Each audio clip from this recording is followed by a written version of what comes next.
দেখুন কিভাবে গরম চুন কত সুন্দর যে বক বক করে ফুটছে।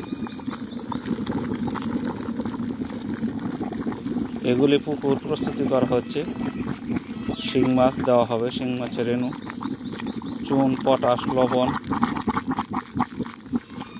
দেওয়া হবে। এই দেখেন পুকুর,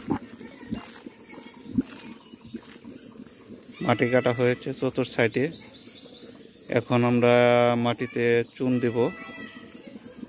কিভাবে চুন দেওয়া হয় তা দেখুন। পুকুর কিভাবে প্রস্তুত করবেন।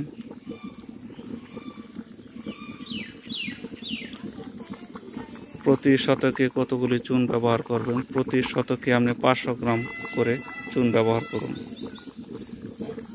শিং মাছের পোনা অথবা রেণু চাষ করার জন্য।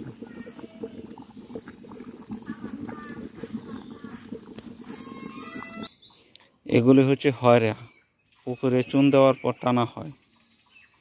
এই চুনগুলো মাটির সাথে মিশ হয়ে যায় এই হয়রা টান দিলে। এটি খুবই উপকারী জিনিস। পুকুরে গ্যাস দূর করা হয় হয়রা দিয়ে।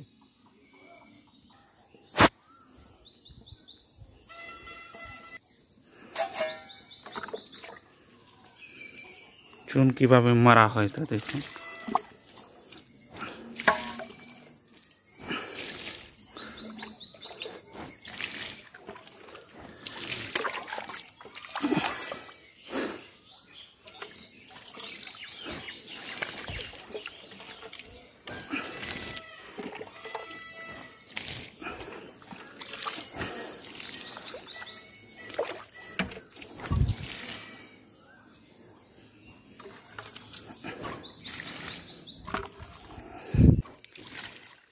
অবশ্যই আমাদের চ্যানেলটিকে সাবস্ক্রাইব করবেন মৎস্য চাষী ভাই বন্ধুরা।